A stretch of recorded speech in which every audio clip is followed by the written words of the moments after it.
शुक्रिया जनाब चेयरमैन। मैं मुराद साहब बैठ जाएं जी।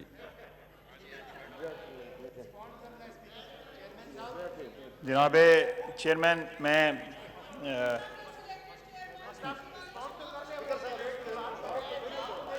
जनाब चेयरमैन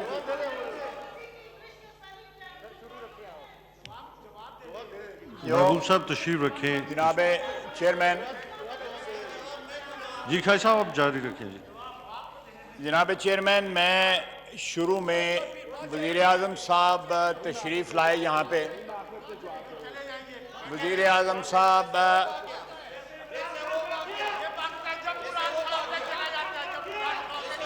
नो क्रॉस टॉक जी। अली मोहम्मद खान साहब अपनी साइड से। जनाब खाजी साहब एक मिनट तशरीफ रखें। वज़ीर आज़म की तकरीर में भी यही कुछ होगा। एक मिनट तशरीफ रखें जी। अली मोहम्मद खान साहब अपने मेंबरान को और नवीद कमर साहब आप अपने साइड्स को देखिए, जो डिसाइड हुए उसके मुताबिक जी। खाजा जनाब चेयरमैन मैं जो वज़ीर आज़म साहब ने जो आज तकरीर की है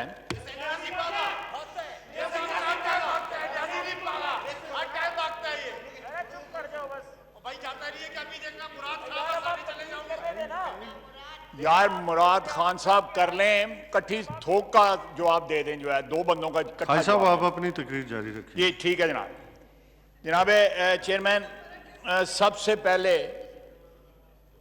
मैं वज़ीर आज़म साहब की तकरीर में जो तारीखी जो उन्होंने तारीख के मुतल्लक जो एक लेक्चर दिया है मैं उसकी करेक्शन कर दूँ। मुगलिया ख़ानदान ने 1526 से लेके 1707 तक 6 बादशाह थे और 1707 से लेके 1857 तक 14 बादशाह थे।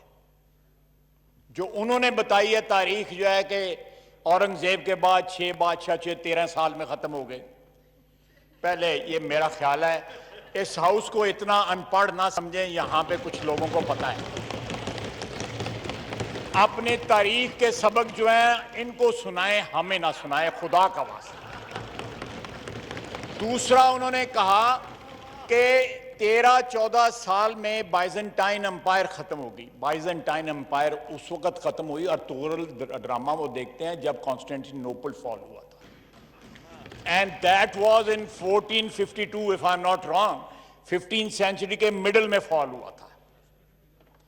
बैतुल मकदस फॉल हुआ था which was part of the Byzantine Empire, but Byzantine Empire survived for more than 700 years after Prophet sallallahu alaihi wasallam's विसाल। ये खातमुन नबीयीन, मैं ये नहीं हूं कि जो न कह ना सकूं।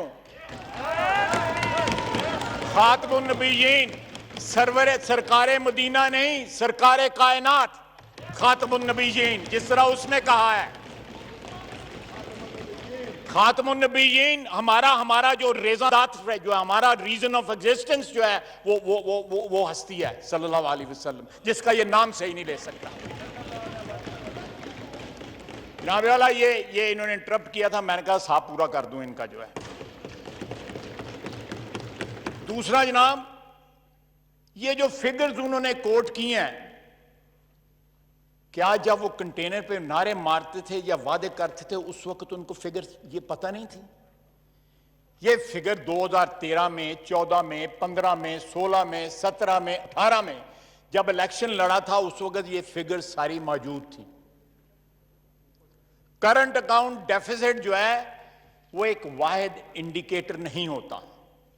इस वक्त करंट अकाउंट डेफिसिट जो है बहुत सारे डेवलप्ड कंट्रीज के जो है वो नेगेटिव में है और मैसिवली नेगेटिव में है, लेकिन उनकी इकोनॉमीज हमारी तरह कोलैप्स नहीं की। उनकी हमारी जो है वो इकोनॉमीज जो है वो रॉक बॉटम तक नहीं पहुंची। हमने मशीनरी इंपोर्ट की बिजली घरों के लिए, डेवलपमेंट के लिए। हमारा लार्ज स्केल मैन्युफैक्चरिंग जो थी वो इनसे 6 गुना जो है ज्यादा थी। जो इनकी आज है जो फिगर है 6 गुना ज्यादा थी, इसलिए हमारी इंपोर्ट की फिगर ज्यादा थी। इन्होंने डिवैल्यूएशन का कहा, जनाब वाला, अगर 40% डिवैल्यूएशन हुई है तो फिर एक्सपोर्ट क्यों नहीं बढ़े? उसके बाद इन्होंने कहा कि हमने लॉन्ग टर्म में कन्वर्ट कर दिए हैं। जनाब वाला, मैंने अपनी तकरीर में कहा था कि 10.26 से 10.96 एवरेज रेट चला गया है। यह रीप्रोफाइलिंग की वजह से इंटरेस्ट रेट बढ़ गया, सस्ता नहीं हुआ। ये थोड़ा सा किसी से ट्यूटरिंग ही ले लें। अगर अपने साथियों की बात नहीं मानते, कोई बाहर से बंदा ले आए जो इनको तारीख का सबक दे, जो इनको माशियात का सबक दे। पता नहीं किन किन जो सबक की जरूरत है इनको, जो आके तकरीर करते हैं और फिर चले जाते हैं। जनाब वाला, जिस तरह बिलावल भुट्टो जरदारी साहब ने कहा है, हमारे साथ ये किसी टीवी के ऊपर, किसी चैनल के ऊपर जो है ये मुनाजरा कर लें। हमें इनके मोनोलॉग की जरूरत नहीं है। यहां पे अगर तकरीर करते हैं तो जवाब लें, इतनी जुर्रत पैदा करें। यह फरमाइशी तकरीर थी और इसकी जबान भी फरमाइशी थी। यह फरमाइशी तकरीर थी।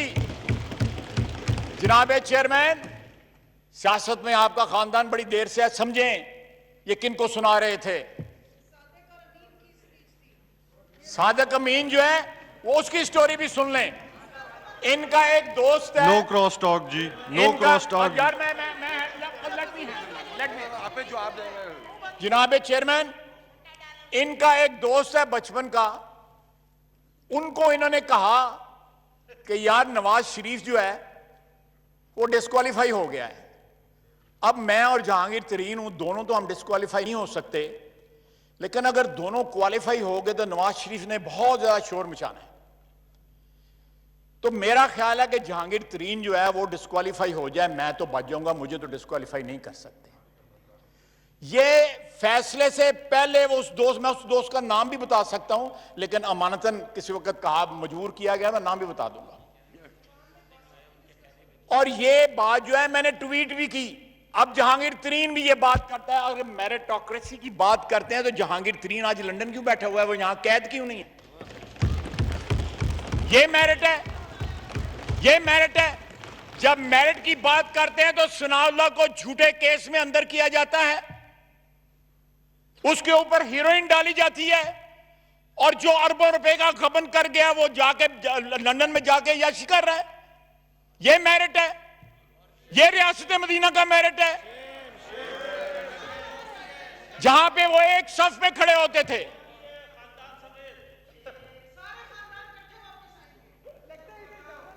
चले, ये ख्वातीन है, अभी इनके टाइम है, जरा इनका ये एक्सपायर नहीं हुए, एक मिनट और, तो इसलिए जी आपसे रिक्वेस्ट है कि आप हौसले के साथ सुने। उसके बाद इन्होंने उसामा बिन लादेन को आज शहीद डिक्लेयर कर दिया। ये आप निकाल लें, उसमें इन्होंने शहीद डिक्लेयर किया है। वो बंदा इस सरजमीन के ऊपर दहशतगर्दी लेके आया था। वो अव्वल और आखिर दहशतगर्द था। उसने मेरे वतन को बर्बाद किया, और ये उसको शहीद कह रहे हैं।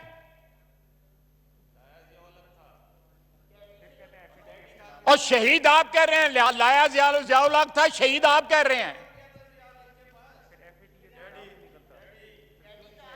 जनाब आला, आपने तो पता नहीं कितने डैडी भुगता दिए हैं। मुशर्रफ भी डैडी था, अभी भी डैडी है, अभी भी ना, मुशर्रफ भी डैडी था, अभी भी डैडी बैठा है। पता नहीं किस किस के चौखट पे जाके ये सजदा रेज हुए हैं। ये जिस तरह हमने इनकी तकरीर सुनी है, बैठते मेरी सुनते, बिलावल भुट्टो जरदारी साहब की तकरीर सुनते, हौसला पैदा करें, हौसला पैदा करें। बड़ा जिगरा चाहिए मुखालिफ बातें सुनने का। अगर इतना जो है मजाज जो है इतना नाजुक है कि गरां बातें गुजरती हैं, हमें 2 साल हो गए हैं, पाकिस्तान की तारीख में कोई वजीर आजम इतना कम अरसा नेशनल असेंबली में आज जितना इमरान खान आया है। आप निकाल लें, रिकॉर्ड में होगा। जनाबे चेयरमैन,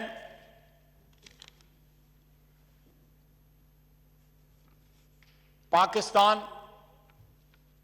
में 50 लाख बंदा बेरोजगार था। 55 लाख कोरोना से पहले। अब 1 करोड़ 20 लाख बेरोजगार की जो है सफ में चले गए हैं। गुर्बत की सतह, गुर्बत की फीसद जो परसेंटेज है वो 50% होगी। आधी आबादी हमारी गुर्बत की लकीर से नीचे चली गई है। ये आज के आके हमें ये लेक्चर सुनाते हैं। ऑस्ट्रेलिया कह रहा है कि हमारे मुल्क में 23% कोरोना जो है पाकिस्तान से आया है। परसों एमिरेट्स की फ्लाइट लैंड किया हांगकांग में, उसमें 36 कोरोना के मरीज निकले हैं, जिसमें 29 पाकिस्तानी थे। हमारी वैसे तो एक्सपोर्ट्स बड़ी नहीं है, लेकिन कोरोना एक्सपोर्ट करना शुरू कर दिया। जनाबे वाला, ये वबा जिस तरह बढ़ रही है, अल्लाह करे मैं गलत कह रहा हूं, मेरी दुआ है, लेकिन मैं हकीकत से मुंह नहीं छुपा सकता। हकीकत जो है उसको, उससे मुंह छुपाना जो है, मेरा ख्याल है सबसे बड़ी जो है बेवकूफी होगी मौजूदा हालात में। हमें मिन हैसुल कौम जो है वो हकीकत का सामना करना है, और इस हकीकत को सामने, ये सिर्फ नारा नहीं कि घबराना नहीं, ये फ्लू है, ये कोरोना है, ये लाखों बंदों की जान ले चुका है द वर्ल्ड ओवर। ये फ्लू नहीं है, ये जुकाम नहीं है जो आप लेक्चर देते रहे हैं। और आज क्रोनोलॉजी बता रहे थे कि मैंने फलां वक्त ये कहा था, मैंने फलां वक्त ये नहीं कहा था।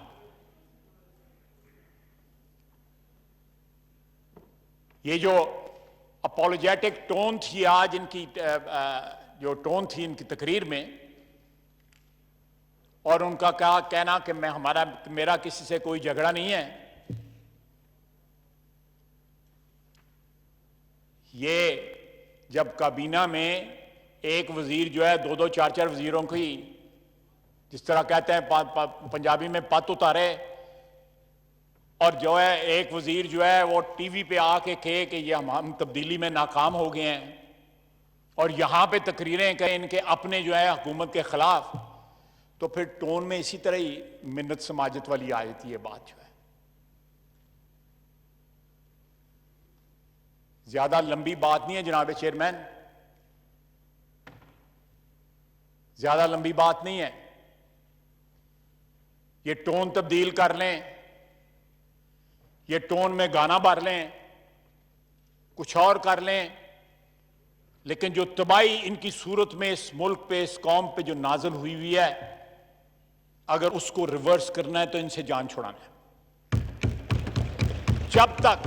जब तक मासूफ कुर्सी में बैठे हुए हैं, तबाही का साइकिल जो है वो रिवर्स नहीं होगा इस मुल्क में। ये तबाही की अलामत, मईशत की तबाही, सेहत की तबाही, फॉरेन पॉलिसी की तबाही, और कश्मीरी रो रहे हैं। और आपने 182, 86 जिस तरह बिलावल भुट्टो साहब कह रहे थे, उनको वोट दिलवा दिए, और फिर कहते हैं क्या क़यामत आ गई अगर वो सिक्योरिटी काउंसिल का गैर मुस्तकिल मेंबर बनना कोई बड़ी बात नहीं है, लेकिन 192 में 184 वोट लेना बहुत बड़ी बात है। हमारे तमाम सो कॉल्ड ब्रादर मुल्क जो है, उन्होंने अलग जो है उनको वोट दिया, इंडिया को वोट दिया। लोग नॉर्मली 150 या 160 या 140, 45 के ऊपर इलेक्ट होते हैं, वो 184 पे इलेक्ट हुआ है। Face the reality, head on face the reality, चाहे वो फॉरेन पॉलिसी हो या पब्लिक हेल्थ हो या इकोनॉमी हो, एवरीथिंग इज एलिंग एंड कोलैप्सिंग। और आप यहां पे आके हमें अपीस करने की कोशिश कर रहे हैं। इट्स टू लेट जनाब वजीर आजम, इट्स टू लेट। पानी सर से गुजर चुका है। ये बजट जो है, ये बजट नहीं है, ये एक टेम्पररी, अभी तो ये इनका सिलसिला जारी है। फ्लर्टेशन जो है IMF से अभी भी हो रही है। हमें कहा जा रहा है कि यहां पे FATF के लिए लेजिस्लेशन करो, 14-15 जो हमें लिस्ट दी गई है स्पीकर साहब की तरफ से लेजिस्लेशन की। आपने पिछले 2 साल में कहीं गुंजाइश छोड़ी है कि अपोजिशन आपसे कोऑपरेट करे? मैं फिर कहूंगा, 6 फुट के 10 फुट के फासले के ऊपर सनाउल्लाह बैठा हुआ था, जिसके ऊपर आपने 20 किलो जो है हेरोइन डाली।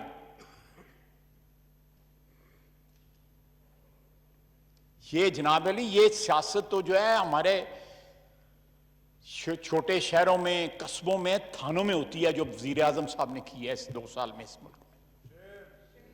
कि बुला लेते हैं SHO, 2 छितर लगाता है और कहता है जाके चौधरी को सलाम करो। लेकिन हम सब कुछ बर्दाश्त करेंगे इंशाअल्लाह ताला, सब कुछ बर्दाश्त करेंगे। ये सारी अपोजिशन बर्दाश्त करेंगी। And we will witness his downfall, rather elimination from politics. ये खुद कोरोना है इस मुल्क को जो चिमट गया हुआ है। ये खुद कोविड है। पता नहीं 19 है या 20 है या 25 है, कितने पॉइंट्स हैं इस कोरोना के।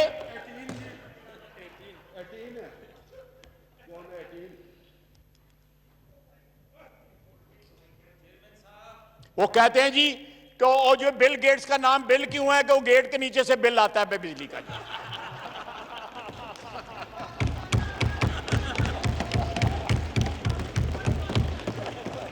कहते हैं पाकिस्तान के पहले 92 क्यों आता है? इंटरनेशनल डायलिंग 92 में हमने कप जीता, इसलिए 92 आता है। वाइंड अप प्लीज जी। और डेंटिंग पेंटिंग करने वाले को ये डेंटिस्ट कहते हैं। तो जनाब वाला, ये खैर ये कॉमिक रिलीफ भी बीच में होनी चाहिए, माहौल बड़ा सीरियस हो गया था। जनाब वाला, मैंने कोई नाम नहीं लिया, अस्तगफुरुल्लाह, मैं कोई नाम नहीं ले रहा। जनाब वाला, मैं बिल्कुल, आपने हुक्म फरमाया, मैं वाइंड अप करता हूं। लेकिन मैं आखिर में ये याद जरूर करवाऊंगा वज़ीर आज़म साहब का, जितने दिन भी वो रह गए हैं उनके, कि अपने वादे जो हैं जब ये कर रहे थे उस वक्त भी फिगर्स जो है चेक कर लेते कि किन वादों पे बेस वादे, किन फिगर्स पे ये बेस्ड वादे को करने चाहिए थे। अगर फिगर्स बकौल इनके गलत थी, इकोनॉमी वाज इन डोलड्रम्स, सब कुछ तबाही का शिकार हो चुका था, तो वादे ना करते। अगर इन्होंने वादे झूठे, फिर या तो रिवर्स कर लें कि वादे झूठे थे और फिगर्स ठीक थी। आज भी खड़े होकर टोटल डेट की जो है हमारी फिगर्स जो है वो गलत बता रहे थे। जनाब वाला, ये फिगर्स आप जो मर्जी बना लें, जो रियलिटी है रियलिटी है। आप इरेज तो नहीं कर सकते फिगर्स जो है, जो ट्रांसलेट हो रही हैं गुर्बत में, जो ट्रांसलेट हो रही हैं महंगाई में, जो ट्रांसलेट हो रही हैं करप्शन में, जो ट्रांसलेट हो रही हैं भूख में, जो ट्रांसलेट हो रही हैं मौत में। ये तमाम फिगर्स ट्रांसलेट हो रही हैं। आप रोक तो नहीं सकते इनको।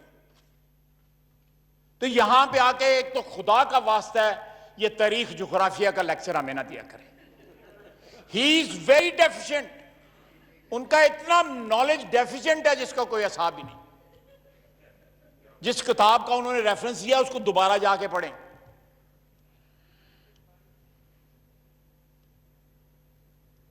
यहां पे रेफरेंस इसलिए ना दें कि लोगों को इंप्रेस करने के लिए कि मैं कोई नॉलेजेबल आदमी हूं। जो असलियत है लोगों को बताएं, और कौम को पता लग गया हुआ है असलियत का। उसके जो मर्जी डेंटिंग पेंटिंग करवा लें उसके ऊपर, ले बॉडी तो वही रहनी है। तो जनाब वाला, मैं ये तकरीर ना होती तो हमें भी ये जरूरत ना पड़ती ये सब कुछ कहने की, लेकिन वॉट एवर इज सैड वो is far far from reality.